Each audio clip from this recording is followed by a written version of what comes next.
Mga kamari, ayan, kumakain na ang mga aking mga sosyal na alaga. Si Mago, ayan, kumakain na. Ayan, syempre, magpapahuli ba naman si Madara? Ayan, kumakain na rin si Madara. Syempre, ang sungot, ang isa pang salingket-ket, ayan, kumakain na rin. Sabi na si Ichigo, salbahing tuta, ito ang pinakasalbahe sa kanila, pero nakakaawa naman kasi kung hindi siya pakakainin, wala kasi nag-aalaga dito, kaya sinishare ko na rin sa kanya pagka pinapakain ko na sila Madara at saka si Mago. Ayan, kaya salbahe to eh. Oo, nakakaawa pero salbahe kasi siya talagang ayan, motor ko naman, sinilong ko. Ayan, si Mago kumakain. Ayan, kumakain sila, may kanya kasalagyanan. Ayan si Madara.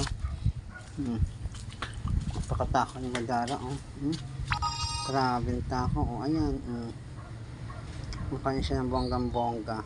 Yun lang. Oh, ayun, ubos na sige. Bye-bye mga kumare. Please follow and share my FB, Trixie Torres. Thank you.